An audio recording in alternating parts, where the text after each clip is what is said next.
लक्ष्मी का पुत्र बन जाओ, भाई बन जाओ, पिता बन जाओ, लक्ष्मी को बेटी मान लो, लक्ष्मी का पति नहीं बनना चाहिए।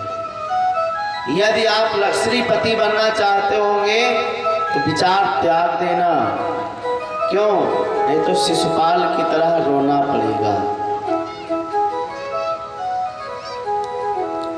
अधिक धन में आकर के मदान नहीं होना चाहिए।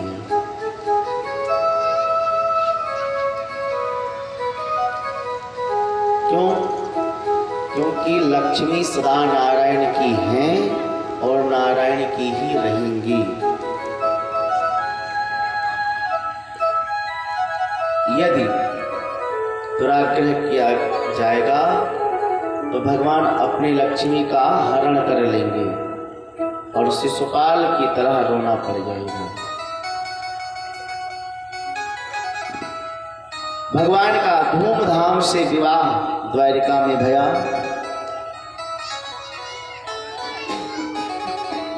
और एक पुत्र का जन्म है, साक्षात कामास्तु वासुदेवांशु। काम का रूप जो कामदेव था वो भगवान का पुत्र बनकर के जन्म लिया।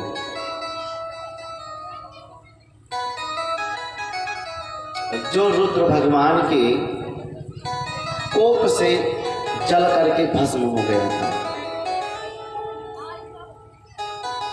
और रति काम की पत्नी भगवान भोलेनाथ के सामने जब चीखकार करके रोई, अनने विनय करी, तो भोले बाबा प्रसन्न हो गए और वरदान दिया, आशीर्वाद दिया।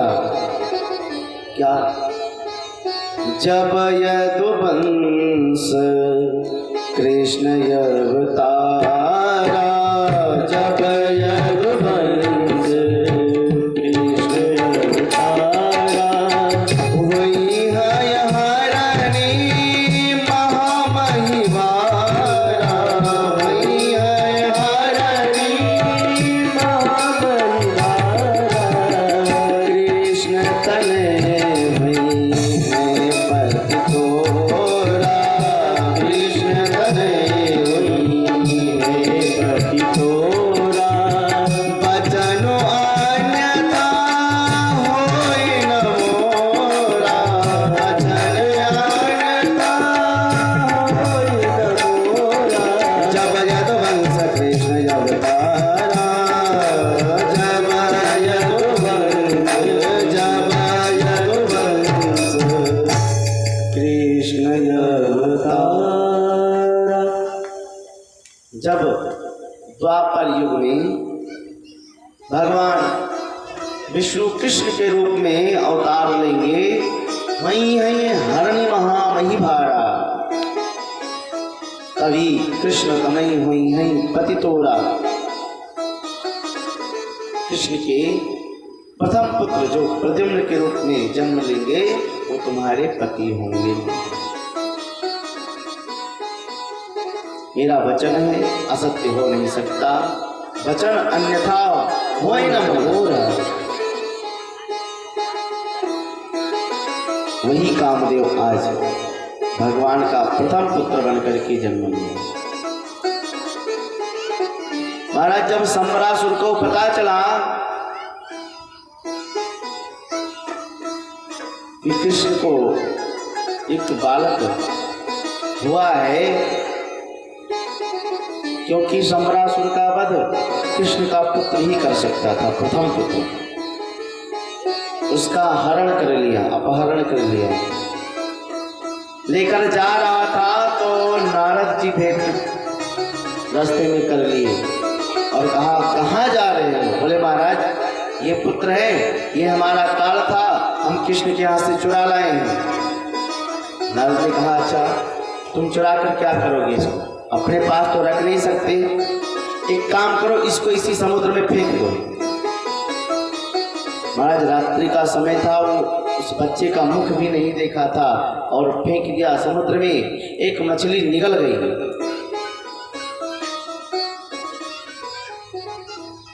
और मछुआरे जब जाल लगाए तो वो मछली उसी में फंस गई। और सम्रासुर के दरबार में लेकर मछुआरे लोग गए और जब मछली का पेट चीरा गया तो उसमें एक बालक निकला। सम्रासुर ने कहा इस बालक को हम अपने पास रखेंगे। इधर नारद जी महाराज पहुंच गए रति के पास में कि जाओ तुम्हारे पति का जन्म हो गया, अपने पति का लालन पालन करो। रति दासी का रूप बना करके आई और प्रद्युम्न का लालन पालन पोषण करने लगी और थोड़े ही समय में नाति दीर्घेन कालेन साकार्ष्णी रूप यौवनौ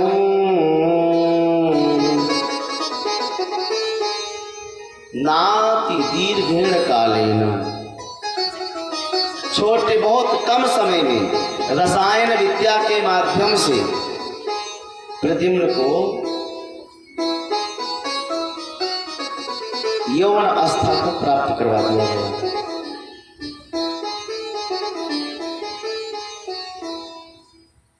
और जब प्रद्युम्न थोड़ा बड़े भये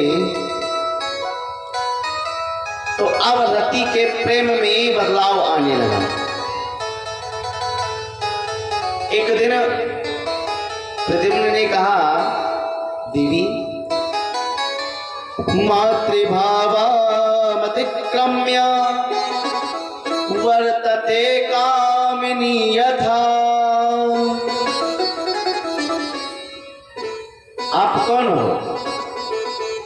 कार्य तो माता जैसे आप कर रही हैं और व्यवहार तो जैसे लगता है कोई कामी पुरुष कोई कामी स्त्री है। आप बताओ कौन है आप, बोलो जल्दी से बताओ। रति ने पूरी कहानी सुना दी कि भगवान नारायण सुतः सांबरेण तो गृहात् अहं ते अधिकृता पत्नी रति कामो भवान प्रभु। अरे आप तो साक्षात नारायण के पुत्र हो। ये सम्रासुर जो है ना आपका जन्म हुआ और तीसरे दिन ही आपका हरण कर लिया। आप वो तुम्हारे घर से उठा करके समुद्र में फेंक दिया। एक मछली निकल गई, उसका जब पेट चीरा गया तब आप निकले। मैं आपकी पत्नी हूं जन्म जन्म की। रति जैसे सुना प्रद्युम्न खड़ा भया और जा करके सम्रासुर को ललकारने लगा, मैं तेरा काल कृष्ण का लाल प्रद्युम्न हूं। महाराज सम्रासुर तो डर गया, अरे राम राम, मेरा काल हमारे ही घर में पड़ रहा था अभी तक। भयंकर युद्ध हुआ। उस युद्ध में सम्रासुर मारा गया। अब भगवान के पास में प्रद्युम्न गए। मैया रुक्मणी ने जब देखा तो आनंद का पारावार नहीं, वात्सल्य उमड़ पड़ा और इतना प्रसन्न हुई कि जब बेटा गायब हुआ था तो मात्र 3 दिन का था और आज जब मिला तो बहू के साथ में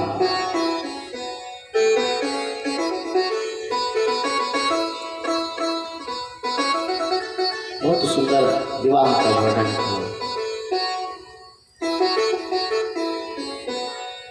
सुखदेव जी ने कहा परीक्षित, भगवान के एक ही विवाह नहीं हुए हैं। तो बोले भगवान के और विवाह भी हुए हैं। कितने विवाह हुए महाराज? बोले भगवान के विवाह 16,108। ये कैसे हुआ महाराज? बोले ध्यान से सुनो। एक सत्राजित नाम का राजा रहता था। वो उसके पास में एक सिमंतक नाम की मणि थी। वो प्रति दिवस 8 भार सोना देती थी। महाराज जो उसको धारण कर ले, लगता कि द्वितीय सूर्य नारायण प्रकट हो गए हैं।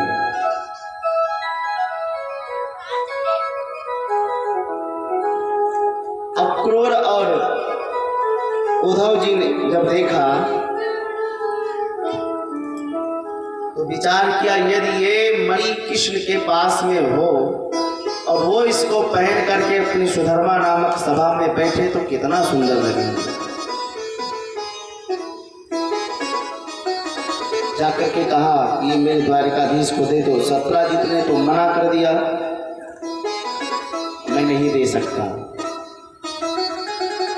एक दिन सत्राजित का भाई प्रसेनजित उस मणि को पहन करके शिकार खेलने गया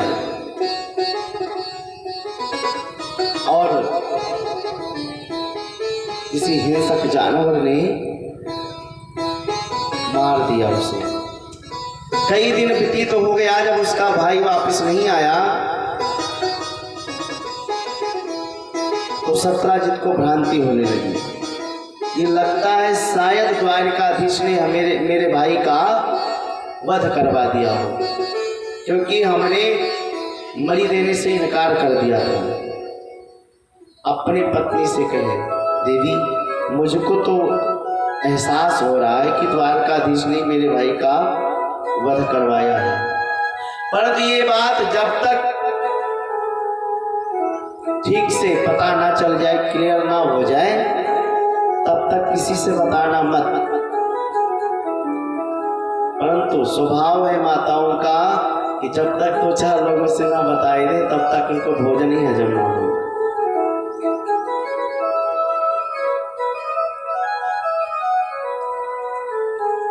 एक दिन सत्राजित की पत्नी थी, बगल में कुछ फंक्शन वगैरह रहा होगा, गाने बजाने के लिए गई।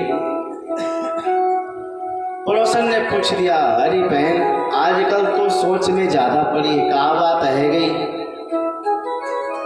बोली, बहन किसी से कहना मत, हम तुमसे बता रहे हैं, तुम अपने हो। जो मेरा देवर है प्रसेनजित, लगता है द्वारकाधीश ने मणि के लिए उनका वध करवा दिया, किसी से बताना मत। अब वो पड़ोसन उठी, दूसरे से बताई, वो उठी, दूसरे से बताई, और ऐसे करते करनी जपंजना पूरे द्वारिका में बात फैल गई कि कृष्ण ने प्रसेनजित का वध करवा दिया। जनता की तो एक मुखी बातें होती हैं। जनता सब कहने लगे, अरे बचपन का चोर था, माखन मिश्री चुराता था।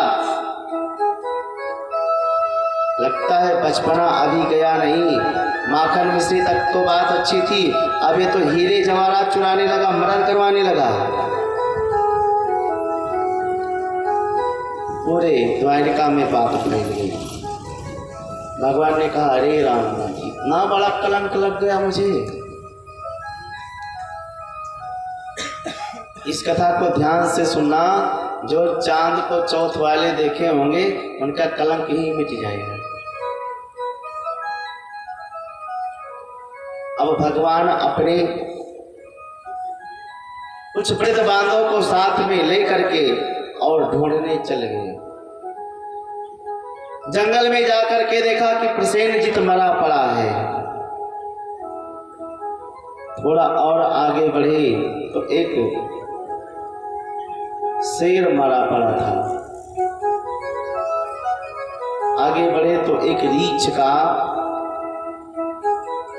चंगुल के निशान को देखते देखते, पांव के निशान को देखते देखते एक गुफा में प्रविष्ट हो गए, जो गुफा श्री जामवंत जी महाराज का है। जामवंत की पुत्री जाम्बवती मणि को लेकर के खेल रही थी। जैसे कृष्ण को देखा डर गई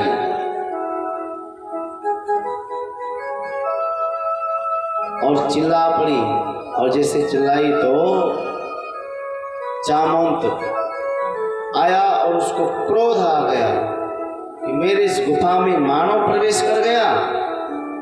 भगवान से युद्ध होने लगा। 27 दिन तक युद्ध चलता रहा।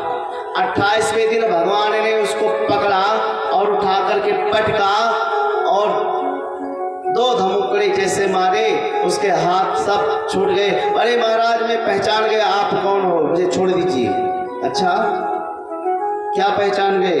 बोले आप तो हमारे राघवेंद्र सरकार हो। बोले राघवेंद्र सरकार की जय हो, आप हमारे श्री राम भद्र हैं।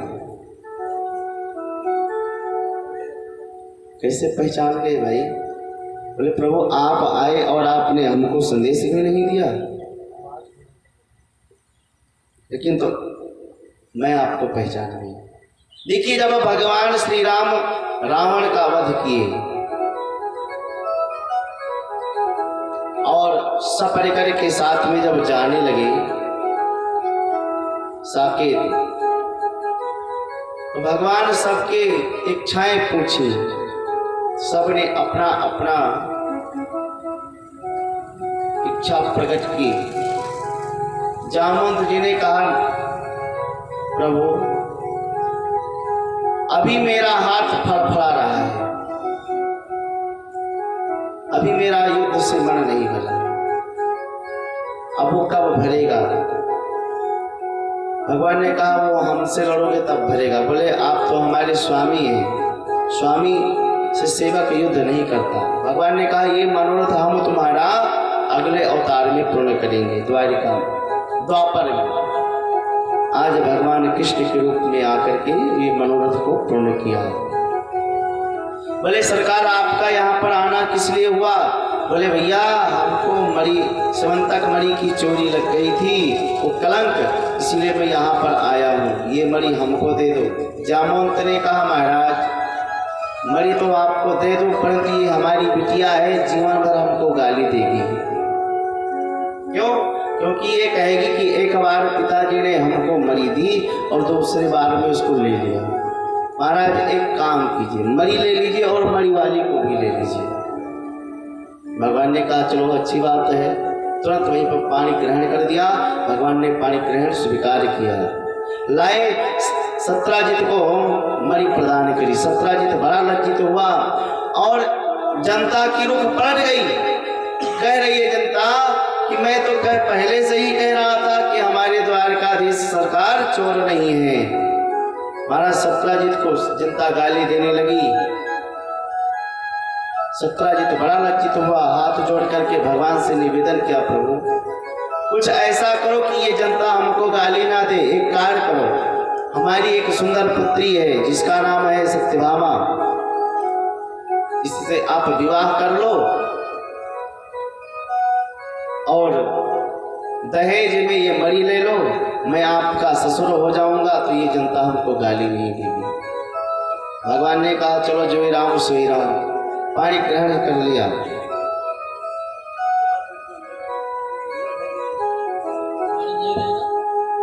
क्योंकि देखिए अगर आप किसी पर उंगली उठाओ तो सोच विचार करके, सोच समझ करके। क्यों? अगर आप दूसरे पर एक उठाते हो तो स्वतः 3 उंगलियां तुमको कहती है पहले अपने भीतर जाओ। अथवा ये उंगली अग्नि का प्रतीक है, ये उंगली किसी को नहीं दिखाना चाहिए।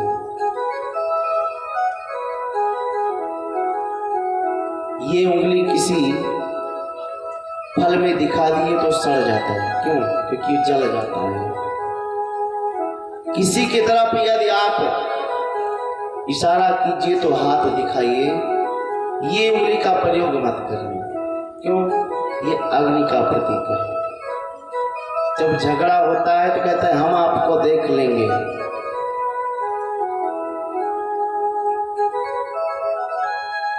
इस उंगली का प्रयोग नहीं करना।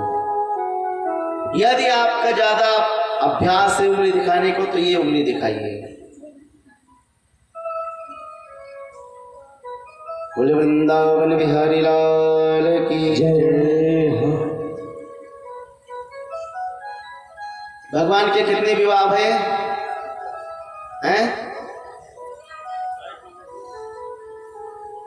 अभी भगवान के विवाह हुए हैं 3।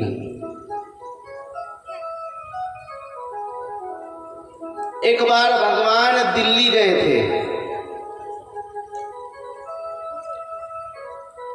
दिल्ली का प्राचीन नाम है इंद्रप्रस्थ। पांडव से मिलने के लिए गए। वहां पर जब पांडव से मिल करके सब क्षेमक भया, तो भगवान ने अर्जुन से कहा कि चलो अर्जुन, यमुना परली पार चलो, घूमने चलते हैं। घूमने के लिए गए। वहां पर यमुना के तट पर एक युवती आंख बंद करके ध्यान लगा रही थी, तपस्या कर रही थी। भगवान ने देखा, अरे ये एकांत में कौन तप कर रहा है, जाओ पता लगाओ ये कौन है। अर्जुन आए और बोले, देवी आप एकांत में क्यों बैठी हैं, किसका चिंतन कर रही हैं? तब उस कन्या ने अपना परिचय दिया। अहम देवस्य सवितुर दुहिता पतिमेच्छति विष्णु वरेण्यं वरदं तपः परमास्थिता। महाराज, मैं सविता की दुहिता, मेरा नाम है कालिंदी। मैं द्वारकाधीश को पति के रूप में वर्ण करना चाहती हूँ। अर्जुन सुन करके प्रसन्न हुए और गोविंद की तरफ मुस्कुरा करके बोले, अरे केशव, आजकल तो तुम्हारे बृहस्पति बहुत तेज हैं। क्यों, क्या हुआ? बोले, ये तो आपको पति के रूप में चाहती है। भगवान ने कहा, तो ठीक है, कराए दो परिचय हमारी। तुरंत परिचय करवाया और भगवान ने वहीं पर पानी ग्रहण कर लिया। इस प्रकार से भगवान के विवाह हो गए 4।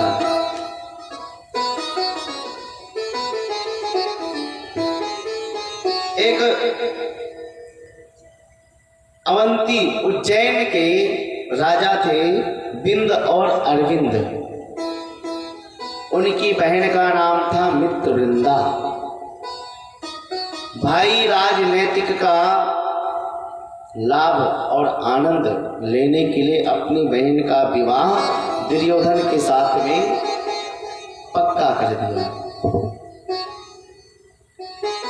जबकि मित्रवृंदा तो प्रभु श्री द्वारकाधीश के नाम की माला जप रही थी।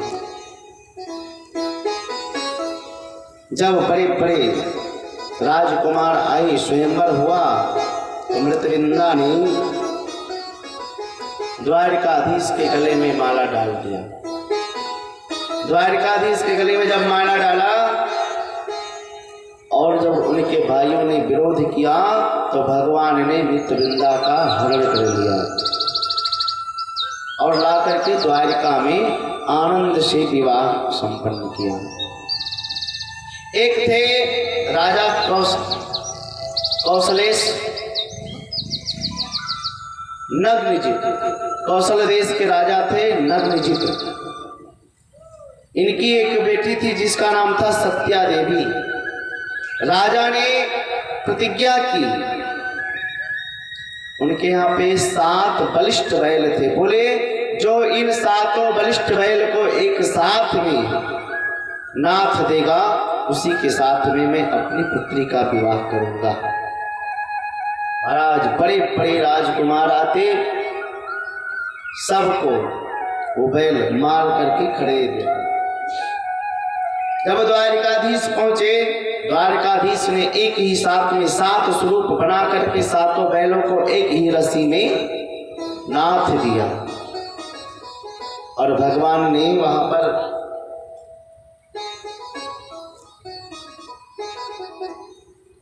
पाणी ग्रहण किया, विवाह किया। कुछ लोगों को विस्मय भया कि ये विवाह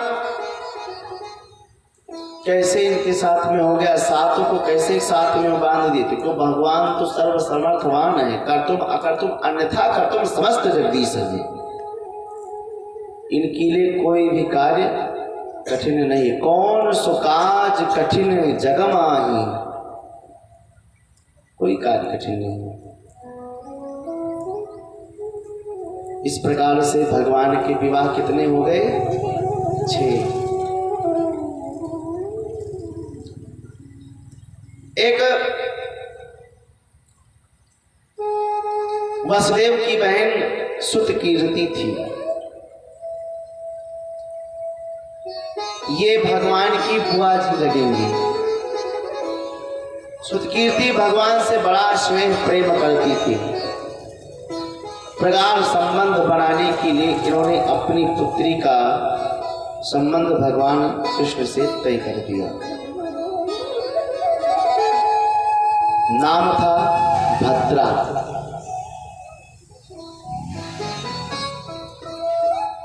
भाई विस्मय आदमी इस पे संदेह करते हैं कि ये विवाह कैसे संपन्न हो गया, क्योंकि भद्रा तो भगवान कृष्ण की बुआ की पुत्री है, परंतु प्रभु की बुआ कुंती हैं, जिनके लड़के अर्जुन, और प्रभु ने अपनी बहन सुभद्रा का विवाह अर्जुन से करवाया। जब अर्जुन से कर दिया तो यह विवाह कैसे नहीं हो सकता। महाराज, इस प्रकार से भगवान का विवाह साफ हो गया। एक बार भगवान ने ऊपर चक्र में चलते हुए एक मछली के आंख का भेदन किया और लक्ष्मणा नाम की कन्या से विवाह किया और धूमधाम से उत्सव मनाया। इस प्रकार से भगवान के विवाह हो गए 8। परीक्षित भगवान के 8 विवाह तो अलग अलग भये, परंतु 16,100 विवाह एक दिन में, एक मुहूर्त में और एक क्षण में भया। परीक्षित जी ने कहा, अरे महाराज, ये तो आपने गजब कर दिया। एक विवाह करने में तो महाराज इतना समय लगता है, कितने दिन से तैयारियां करनी पड़ती है महाराज, कितने डेकोरेशन करवाने पड़ते हैं, और 16,100 एक मुहूर्त में कैसे हो गए? इतनी कन्याएं कहां से एकत्रित कर लिए? इतनी कन्याएं को एकत्रित करने में ही कम से कम 8-10 वर्ष लग जाएंगे।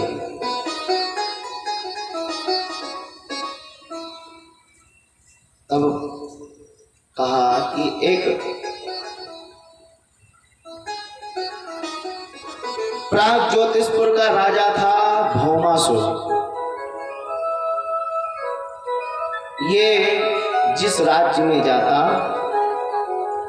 वहां के राजाओं को परास्त कर देता था। वहां की जितनी राजकुमारियां थी सबको ला करके बंदी गृह में डाल देता था।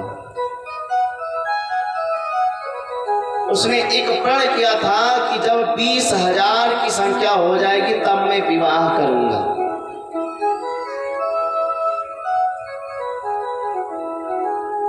परंतु ये भौमासुर भूमि धरती माता का पुत्र है।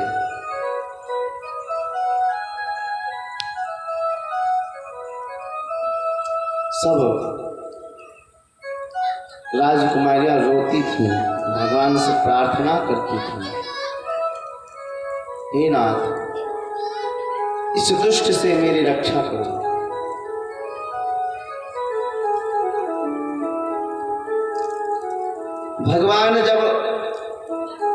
भगवान को संदेश मिला कि वहां की राजकुमारियां सब परेशान हैं, भगवान गरुड़ पे सवार भई कि सभार्यो गरुड़ोरूढ़ा प्राग ज्योतिषपुरम जयो।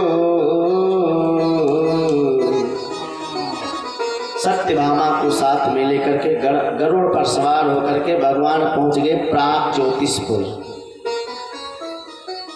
जैसे नगर में प्रवेश करने लगे, एक 5 सर का मुर नाम का दैत्य भगवान के ऊपर झपट पड़ा और जैसे भगवान के ऊपर झपटा, भगवान ने चक्र से उस मुर नाम के दैत्य का वध कर दिया।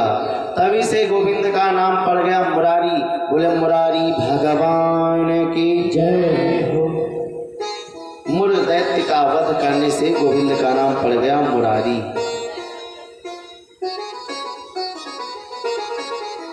भौमासुर को जब पता चला भयानक युद्ध भया और उस युद्ध में भौमासुर मारा गया। भगवान सभी राजकुमारियों को बंधन मुक्त किए। भगवान ने कहा देवियों अब अपने अपने घर जाओ। सभी देवियों ने हाथ जोड़ करके कहा प्रभु अब मुझको कौन स्वीकार करेगा। भगवान ने कहा यदि तुम सबको आपत्ति ना हो तो हमें को अपना पति मानो। सब राजकुमारियां प्रसन्न हो गई। तुरंत भगवान ने 16,100 स्वरूप बनाया और एक ही मुहूर्त में सभी से प्राण ग्रहण कर लिया। इस प्रकार से भगवान के विवाह हो गए 16,108। महाराज 16,108 को 10 से गुणा कर दीजिए। 16,108 को 10 से गुणा कर दीजिए, कितना हो जाएगा संख्या? 1,61,080। इतने पुत्र थे भगवान के। प्रत्येक रानी से 10 पुत्र, एक एक कन्या।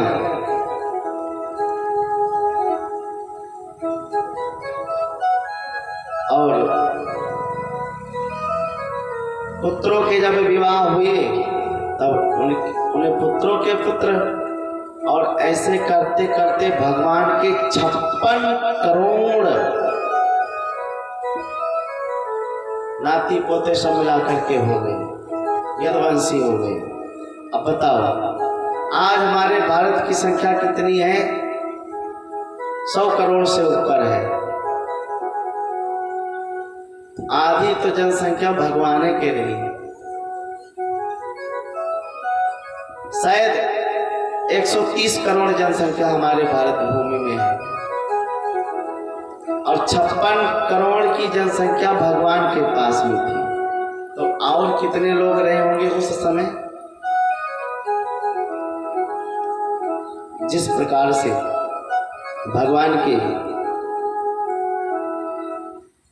भगवान का विवाह हुआ उसी प्रकार से भगवान के पुत्रों का भी विवाह हुआ। एक दिन नारद जी ने विचार किया कि भगवान अपने परिवार के साथ में रहते कैसे होंगे।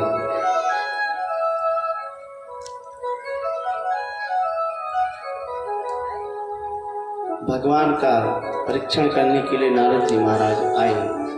और जब नारद जी महाराज आए ना, भगवान के जिस कक्ष में जाते हैं भगवान को तद अनुरूप तद अनुसार कार्य करते देख रहे हैं।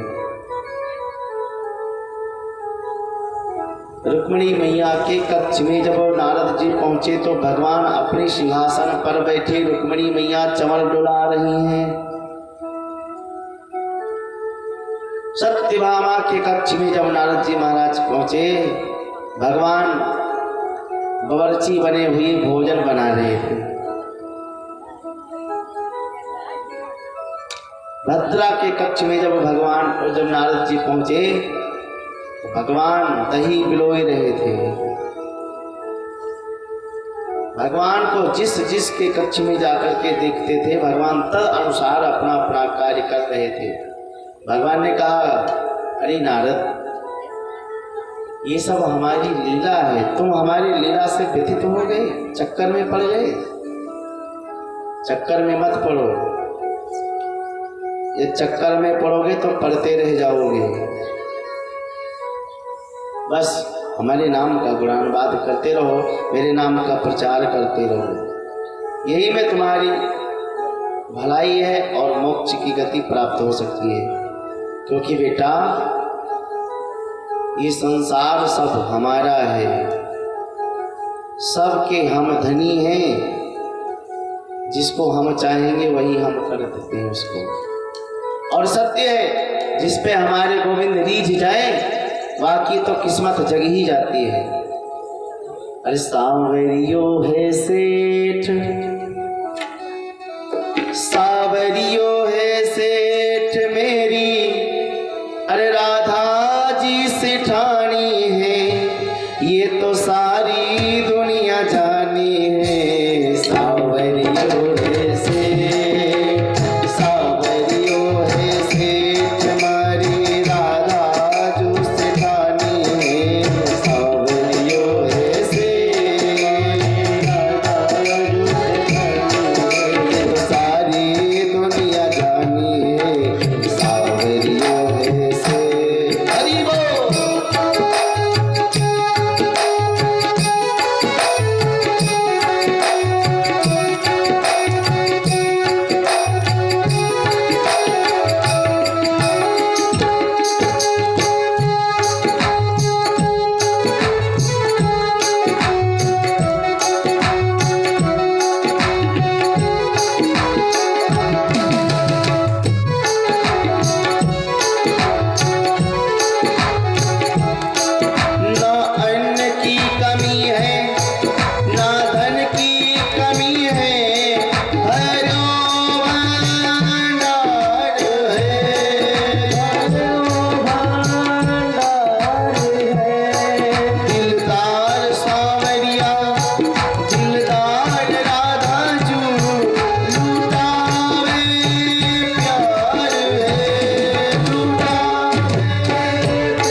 राधा जू से ठानी है या तो सारी दुनिया जानी है, सांवरियो है सेठ।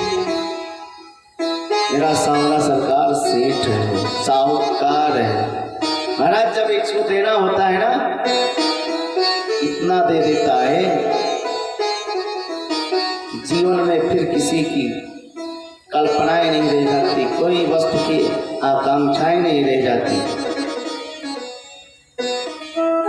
सुखदेव जी कहते हैं परीक्षित, जिस प्रकार से भगवान के विवाह हुए उसी प्रकार से भगवान के पुत्र पुत्रों के विवाह हुए।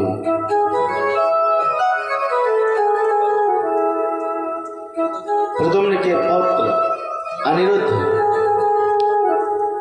अनिरुद्ध के 2 विवाह हुए थे और दोनों विवाह में भयंकर युद्ध।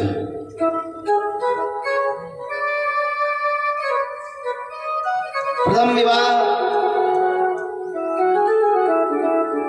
रुक्मिणी मैया के बड़े भाई रुक्मी की पुत्री से विवाह हुआ।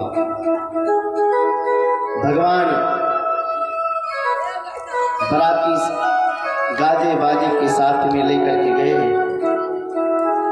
और रुक्मी ने बलराम जी को बुला करके एकांत में लेकर के गए, बोले चलो युद्ध कीड़ा करते हैं। खेलने सब बैठ गए, पासा पड़ने लगा, बार बार बलराम जी जीत जाते हैं।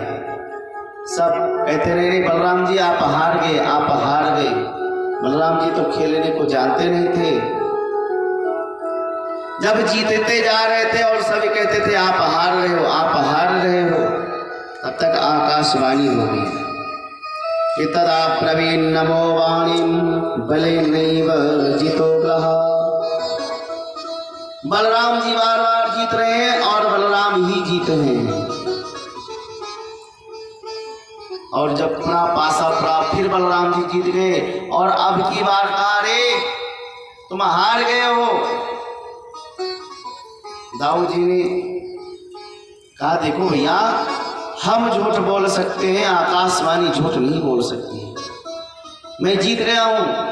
तो रुक्मी उत्प्रांग बातें कहने लगा, अरे गंवार वाले तू जुट किदा जानता ही क्या है? गैया चराने वाले, वन में भटकने वाले, डोलने वाले, माखन मिश्री बेचने वाले। महाराज बलराम जी को कोई ऐसा कहे और वो सीधो खड़ा रहे।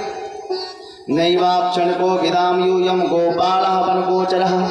गोपाल हो तुम, वन में भटक रहे हो और द्यूत क्रीड़ा में आप जीतने को कह रहे हो, जीतने की बाजी लगा रहे हो।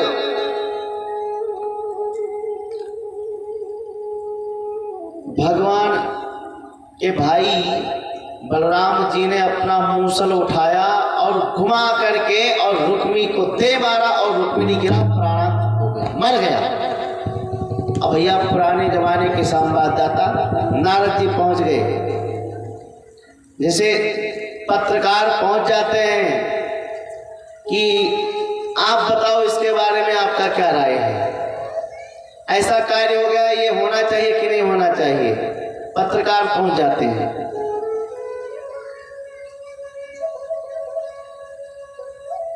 अब द्वंद्व खड़ा था, भगवान के सामने नारद जी पहुंच गए। आप बताओ आपके साले साहब का वध हो गया, इस पे आप क्या कहना चाहते हैं? अब भगवान विचार में पड़ गए। यदि मैं कहता हूं बलराम भैया का पक्ष लेता हूं कि भैया ने इनका वध कर दिया, अच्छा किया, तो रुक्मिणी के साथ में अन्याय होगा। यदि मैं कहता हूं कि बलराम भैया ने थोड़ा गलत कर दिया, तो अभी बलराम भैया नाराज हो जाएंगे। अब बताओ भैया का पक्ष लें या अपनी पत्नी? भगवान तो कुछ बोले नहीं। निहते रुक्मिणी श्यालो नावृत साधु साधुआ। भगवान नहीं बोले क्योंकि रुक्मिणी बलयो राजन स्नेहा संगन भंग द्वारा। रुक्मिणी और बलराम में भगवान को बांध दिया। किसके पक्ष में किसके विपक्ष में खड़े हुए, ना हाँ कहा और ना कहा, मौन धारण कर लिया। इस प्रकार से अनिरुद्ध का प्रथम विवाह भया। अनिरुद्ध का दूसरा विवाह बाणासुर के पुत्री उषा के साथ में हुआ। विवाह में स्वयं द्वारिकाधीश कृष्ण को भूत भावन भोलेनाथ से द्वंद्व भयंकर युद्ध करना पड़ा। परीक्षित ने कहा, महाराज ये कैसे हुआ? बोले, उषा ने एक बार स्वप्न में अनिरुद्ध से संग कर लिया और प्रातः जब उसकी आंख खुली तो उसने प्रण किया कि जो मेरे स्वप्न में आया था मैं उन्हीं से विवाह करूंगी। उषा की एक सखी थी, सहेली, जिसका नाम था चित्रलेखा।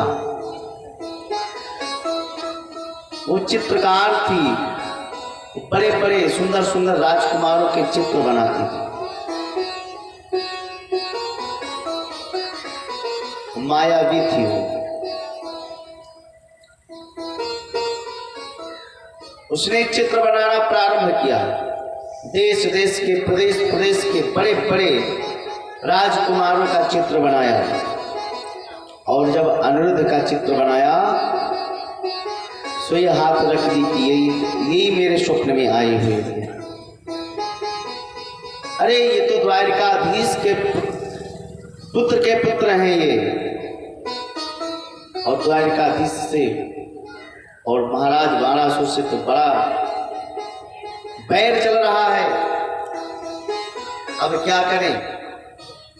चित्रलेखा ने अपनी माया से अनिरुद्ध को सोते सोते पलंग सहित लाया उषा के कक्ष में सुला दिया।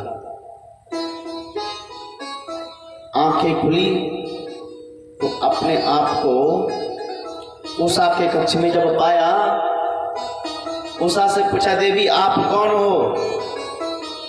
पूरा परिचय बताया और पूरा कारण बताया, और जब सब बातचीत हो गई तो प्रेम से उसी में रहने लगे। किसी दिन कोई बात ऐसी चली जिससे दोनों को हंसी आ गई, और हंसी आई तो द्वार पे जो पहरेदार थे उसने सुन लिया। हरे राम राम, पुरुष वर्ग प्रवेश। दौड़ करके गए, महाराज कन्या या कुलदूषणम, आपका कुलदूषण हो गया, दूषित हो गया। कन्या के घर में के कक्ष में किसी पुरुष की आवाज आ रही है। अब तो जैसे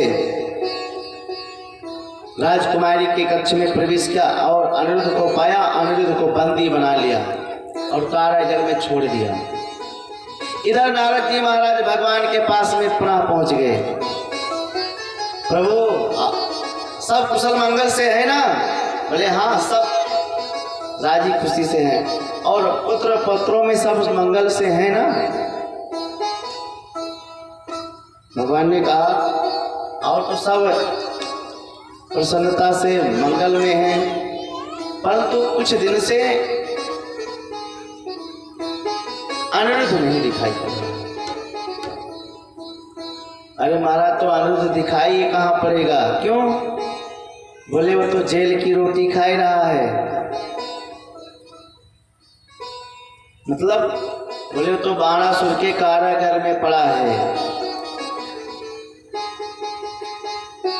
अब भगवान अपनी नारायणी सेना को सजाए और युद्ध करने के लिए चल पड़े। युद्ध करने के लिए जैसे चले तो बाणासुर के द्वार पर एक ध्वजा लगा था, वो ध्वजा गिर गया।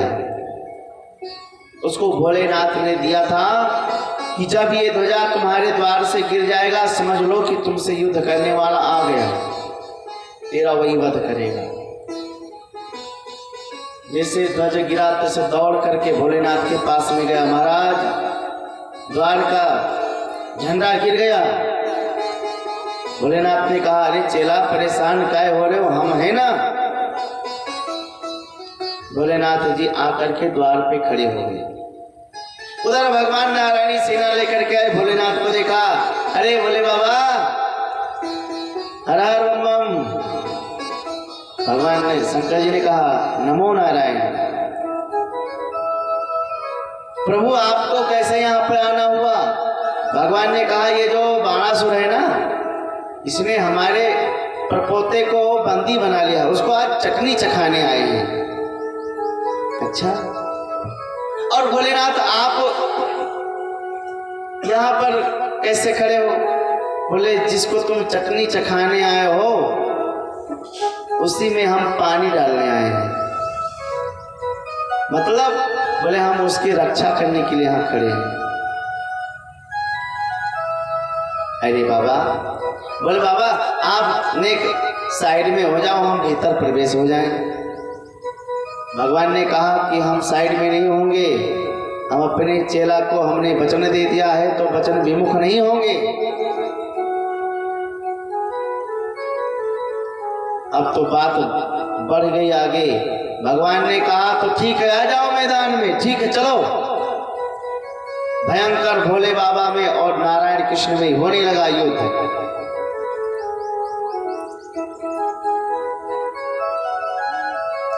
महाराज दोनों अपने अपने अस्त्र शस्त्र को छोड़ रहे हैं। भयानक द्वंद्व युद्ध हो रहा है। भगवान ने एक अपना विश्वास्त्र छोड़ा, ज्वर को छोड़ा।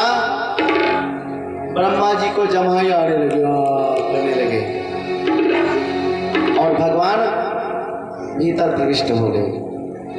अगर किसी को ज्वर आ जाए तो इस मंत्र को अगर पढ़े तो ज्वर समाप्त हो जाता है। कौन सा मंत्र है? नमामि शांतिम शक्तिम परेशम सर्वात्मानं केवलम ज्ञाप्ति मात्रम विश्वोत्पत्ति स्थानम स्थानरोधम यत्तत् ब्रह्म ब्रह्मलिंगम सनातम।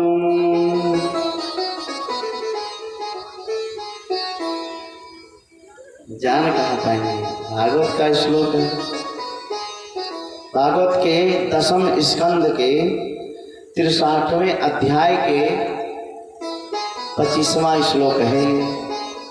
25, 26 और 27 3 श्लोक हैं। इन तीनों को पढ़ करके यदि झाड़ दिया जाए तो ज्वर समाप्त हो जाते हैं।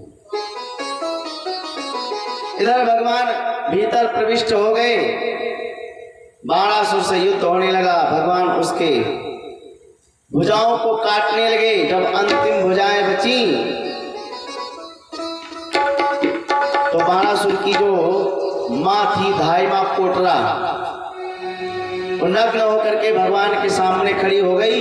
तो भगवान अपने सर को घुमा लिए और बाणासुर वहां से भग गया और जा करके उषा और अनिरुद्ध को ला करके भगवान के सामने उपस्थित कर दिया और विवाह हुआ। विवाह होकर के भगवान अपने घर चले आए और बाणासुर अपना राज्य करने लगा। इस प्रकार से भगवान के पुत्र पुत्रों के भी विवाह हुए। भाई जब पिता ने इस प्रकार से विवाह किया तो पुत्रों के विवाह की तो कहेगा यथा राजा तथा प्रजा। जिस प्रकार से राजा रहेगा प्रजा उसी प्रकार से रहेगी। एक बार भगवान ने अपने बच्चों को एक स्थान पर लेकर के गए और सब बच्चे खेल रहे थे। भगवान वृक्ष के नीचे बैठ गए। बच्चे सब खेल रहे थे। खेलते खेलते एक कुएं के पास में पहुंच गए। उसमें महाराज इतना विशाल गिरगिट को देखा, दौड़ करके आए। अरे प्रभु, आज के पहले हमने इतना बड़ा गिरगिट कभी नहीं देखा। गिरगिट समझ रहे हैं? अरे तो अपनी भाषा है तो कहीं नहीं जानोगे। विशाल। भगवान आकर के देखे और भगवान ने जैसे अपना पैर स्पर्श कराया